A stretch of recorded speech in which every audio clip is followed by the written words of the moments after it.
Bienvenidos a Algoritmo del Campo, el podcast donde conectamos campo con los números. Somos un equipo de analistas especializado en agro y finanzas, con una misión clara en brindar al productor herramientas clave para la toma de decisiones. En cada episodio exploramos las últimas tendencias de los mercados, analizamos datos que impactan en la producción y descubrimos cómo potenciar tus negocios. Acompáñanos en cada semana que juntos vamos a pasar de datos a decisiones y el campo en crecimiento. Somos Fede Flores y Nico Rabia, en donde vamos a estar hablando, Nico, más de la parte financiera y todo lo que acapara a ella, y yo voy a estar hablando más de lo que es suelo y datos.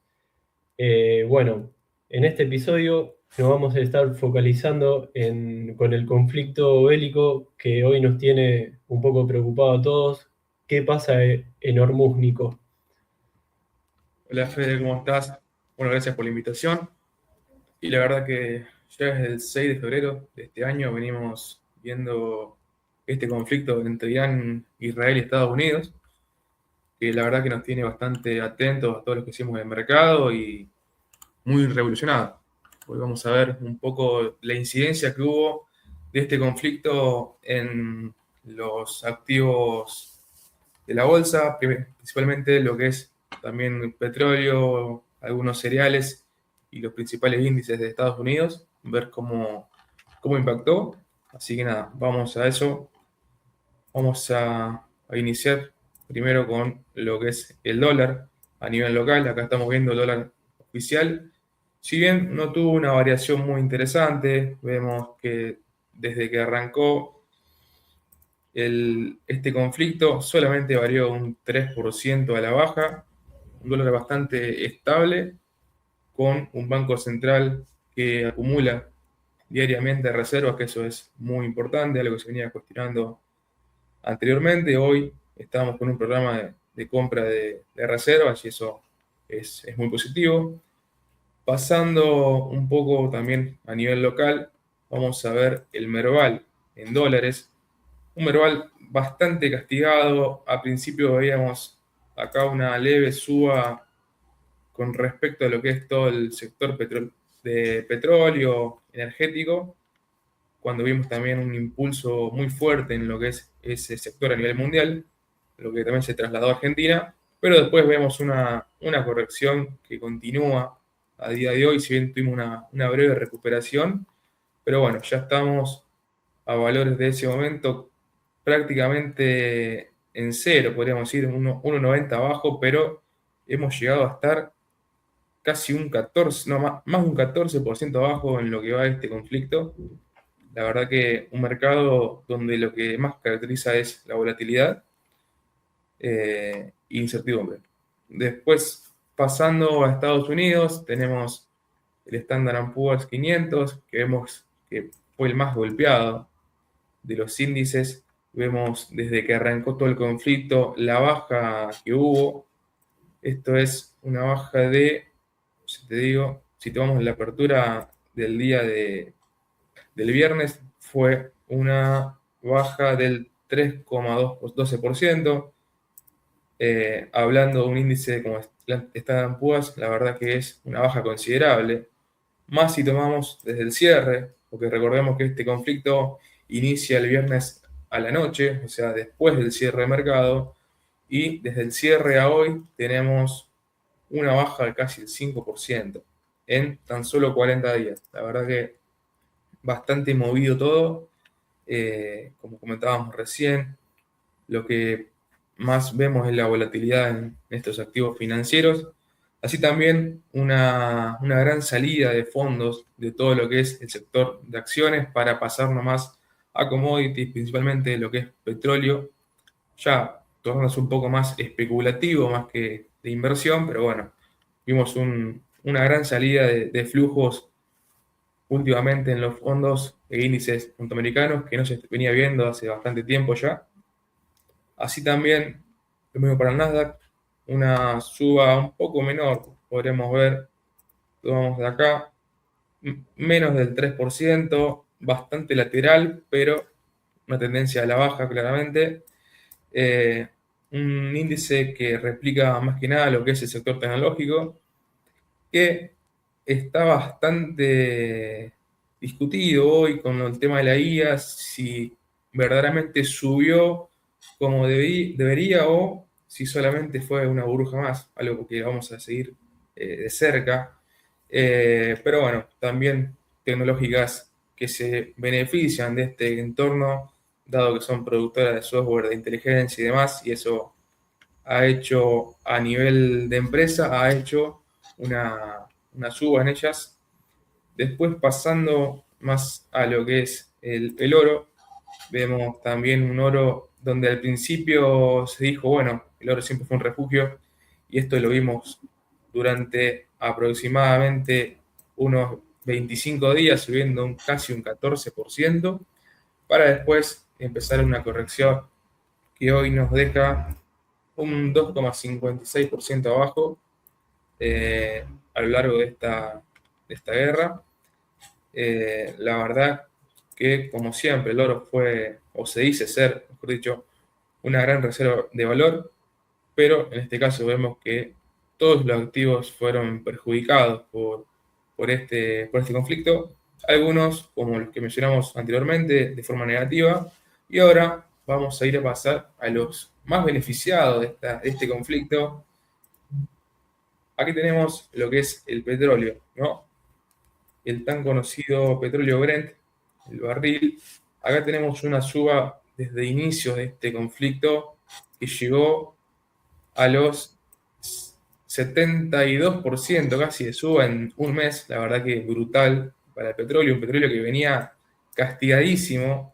Y Fíjense cómo venía. un crudo que estuvo saltando un 5% en una rueda aproximadamente. Sí, brutal. La verdad que venimos de bastante tiempo, ya desde 2022, que no estábamos a estos precios. Y una suba en tan solo un mes, ahora un mes y medio, que la verdad que fue muy fuerte. Esto también condicionado por lo que es el Estrecho de Hormuz, que es el lugar por donde sale prácticamente toda la producción de los Emiratos Árabes hacia el mundo, ¿no? Eso redujo un montón la demanda, perdón, la oferta en el mercado, lo que conlleva a esta suba de precios que hoy lo vemos, un petróleo en $104. La verdad que un valor que si lo veíamos hace 2 meses era impensado totalmente si no fuera por este conflicto. Fede, ¿esto Claramente. qué repercute al productor? Y acá lo que estamos viendo, Nico, es, por ejemplo, el FOB y el FAS, la volatilidad que están teniendo en estos momentos, está rompiendo modelos. El mercado comprando miedo bélico y el productor está pagando la logística real. Entonces, eso es como que queda una brecha en donde el FOB se fue por las nubes. Si tenemos por ahí el gráfico, o podés compartir, vamos a ver cómo impactó esto sobre los datos que tenemos con el FOB y el FAS, en donde está rompiendo modelos. El mercado está comprando miedo bélico, el productor está pagando logística real. Entonces lo que podemos ver como el precio FOB, ¿no? La línea azul, la brecha gigante que tenemos con el FAST teórico, que como los vemos ahí, está lateralizando, estaría gateando, por así decirlo, ¿no? Y, y bueno, en el medio los costos de logística que hoy en día hacen que al productor se le sea menos rentable, ¿no? Exacto, un precio internacional, tanto de los commodities, que ahora vamos a verlo, como del petróleo al alza, que eso no se ve reflejado en el precio que recibe el productor, y a su vez, con la suba de estos commodities como es el petróleo, también vemos una suba en los fertilizantes, vemos subas en el flete y demás derivados, ¿no? Que eso también acorta los márgenes y ya venimos de años bastante acotados, hablando de márgenes y precios internacionales, y ahora esta suba que hay a nivel mundial que acá no se estaría replicando. No, no, no, para nada.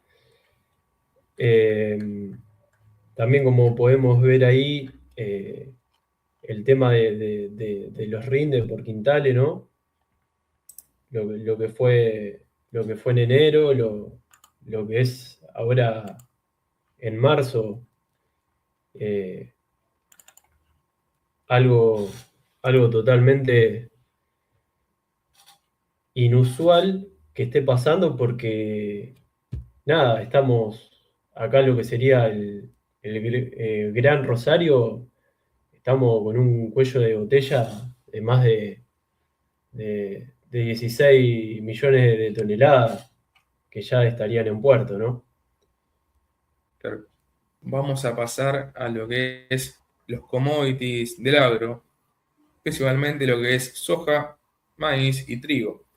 En la soja veíamos una leve recuperación a fin de año, cuando después todo lo que fue octubre hasta mediados de noviembre, para después hasta enero una nueva corrección. La verdad que no se consolida una suba o no es estable, la verdad.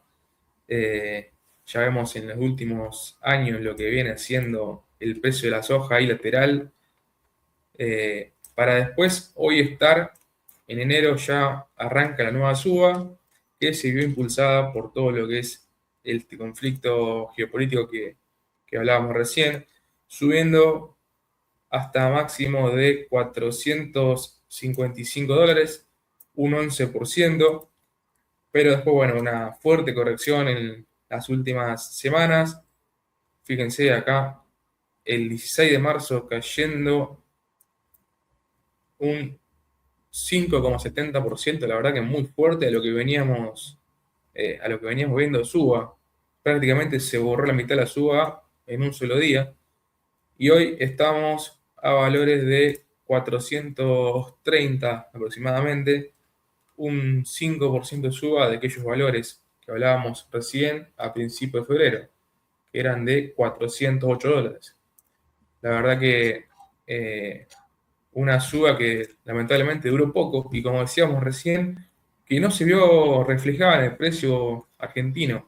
La verdad que eso es algo muy notorio, cómo no se trasladó el precio a el mercado local. Pasando por el agro, por el maíz, perdón, vamos a ver la gran suba que tuvo. La verdad que un poco distinto a lo que fue la soja. Al principio, con toda esta noticia, bajando un poco, llegó a estar un 2%, 2,40% abajo, para después, a día de hoy, estar un 7%, 7,30 arriba. La verdad que una suba bastante interesante, si bien tuvo correcciones de corto plazo, hay días de corrección, una suba que se mantuvo más estable a rasgos generales, viéndola más a largo plazo. Eh, y después, en lo que es el trigo, bueno, acá también vemos un trigo donde hubo un gran impulso alcista. Si bien ya veníamos de principio de año también, como en el caso de la soja, veníamos con leve subas ahí, correcciones de corto plazo, para después, con todo este conflicto, subir un 14%. Llegó a estar en un 21,5 casi por ciento. La verdad que una suba brutal para el trigo, como La decíamos verdad que sí. recién. En el caso del maíz, bastante más controlado, no tuvo altibajos, si bien acá este día, que fue el 9 de marzo, donde hizo el máximo, hubo mucha volatilidad ese día y los próximos después bastante lateral, pero a rasgos generales vemos una tendencia bastante marcada al alza, algo muy bueno para el productor. ¿Cómo lo ves, Perfecto. Fede? Sí, Vamos a compartir nuevamente la imagen en donde claramente se ve que hoy se necesitan más quintales, ¿no? Ahí estamos. Bueno, acá llevándolo a los datos, lo que sería suelo y demás, el flete solo esta semana en lo que es Arroyo Seco, Rosario, donde tenemos todo el cordón de puertos exportadora, por así decirlo, subió un 12%. Mover la cosecha hoy tiene eh, un costo mayor que se mueve en ascensor, por así decirlo, y el precio que se le da a los commodities, al grano, va por escalera. Mm. Los insumos, hablando de fertilizante, subiendo un 25%, relación de un insumo-producto se rompió, está totalmente roto. Y el dato del suelo, como vemos en la imagen, hoy para cubrir los mismos costos de implantación que hace 2 meses, el productor necesita poner un 15% más de quintales sobre la mesa. Eh, Estamos en una conclusión de un escenario en donde ser un ninja de la logística y la eficiencia es más importante que pegar un pico de precio en Chicago. El margen que se gana en el campo, sí, lo ganás, pero lo estás perdiendo camino al puerto. Es así. Así es, así es. Ya te hace varios tiempo el agro viene buscando, más vale priorizar la eficiencia y la parte financiera que ya el rinde, porque sinceramente con los costos que hoy hay y con los bajos precios que hubo hasta hace muy poco, la verdad que se complica hablar de márgenes positivos, ¿no? A veces muy acotados según la zona, si bien eso también es interesante, cómo la disparidad entre una zona y la otra, cómo afecta al rinde después, pero sí, la verdad que hubo un aumento en los costos con esto que realmente preocupa. Si bien acá no estamos todavía en la etapa crítica, todavía falta para que es la siembra de la fina y toda esa parte donde va a ser mucha falta de fertilizante y demás, estamos viendo que ese es un problema que hoy tiene Estados Unidos, que está ya más en la parte de aplicación, de fertilización. La verdad que eso estaban hablando hace poco que subieron mucho los costos, allá se trasladó bastante más el precio del petróleo al combustible y a los fertilizantes que acá a nivel local. Recordemos que un tercio de la producción de fertilizantes, como por ejemplo la urea, viene o sale, mejor dicho, por el estrecho de Hormuz, y eso es lo que impacta al mercado a día de hoy. Claro, tal cual, Nico, tal cual. Para no ser redundante y ya ir terminando con esto, en enero con 100 quintales pagaba la fiesta, como lo podemos ver en imagen, y hoy necesitas de esos 100 quintales, hablando en marzo y con todo este conflicto, necesitas 115, que esos 15 quintales de más son la diferencia de pura ineficiencia logística y un costo de energía importada. Es así. Exactamente. También lo que nos hace pensar sobre un nuevo esquema de flete en Argentina, ¿no? La verdad que utilizar un poco más de trenes tal vez, no sé, algo para pensar, Fede, ¿qué opinás? Hablando de eficiencia más que nada. Sí, tal cual. Por ahí es un sector en donde hace falta inversión. Viene golpeado, abandonado, por así decirlo, desde hace años. Y yo creo que eso liberaría un poco lo que es la ruta, porque la mayor parte de la carga pasaría por ahí, ¿no? Sí, La llevaríamos en vagones y tenés un acceso directo a lo que es puerto, pero también yo creo que se necesitaría el hecho del flete de camión, ¿no? Que por ahí es un poco algo resistido eh, por la gente viste, está en esa disyuntiva de no, que que por ahí a esto se le da inversión y sacaría laburo del lado de los fleteros camioneros, pero quizás pueda haber, en el flete largo sí, puede ser una merma, pero yo creo que esa merma recuperaría con el flete corto. Yo creo que va Exacto, a haber más demanda de lo que sea de sacarlo del campo a que el camión lo lleve hasta el vagón, por así decirlo, ¿no? exactamente. O sea, no habría una, una baja en el trabajo, sino que sería una forma de reorganizar. Dejar Tal de cual, hacer viajes largos para hacer el famoso viaje de Chacra a Galpón, Galpón Acopio, Acopio trenes, trenes a puerto. Eso yo creo tal cual. que, como comentabas vos, bajaría bastante la cantidad de camiones en la ruta, que eso es una problemática, tenemos bastantes inconvenientes por eso, más allá del destrozo que hay en las rutas y el peligro que eso genera, ¿no? Así que nada, algo para pensar, si bien obviamente falta mucha inversión en el sector de trenes, la verdad que bastante olvidado estaba. Ahora, justo ayer leía que llegaron más de 50 trenes, 50 vagones, perdón, para empezar a implementar más vías y más flete por ese lado, así que nada, algo muy positivo. Sí, sí, sí, algo muy positivo. Como remarcamos antes, hace años que no veíamos esto.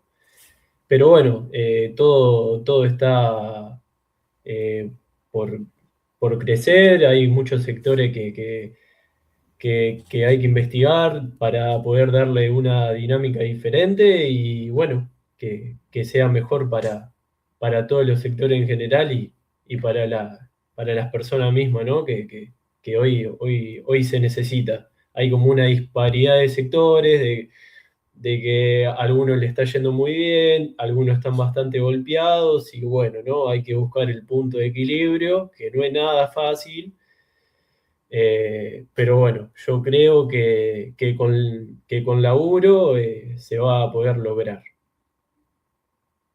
Perfecto, Fede. Bueno, nos estamos viendo la semana próxima, analizando un poquito más de la parte de mercado, entendiendo un poco más los datos relevantes del agro para tomar mejores decisiones a la hora de producir. Así es, muchas gracias a vos, Nico, siempre un gusto compartir con vos, ya que sos una persona muy analítica y sabés que te admiro en eso y nada, eh, gracias.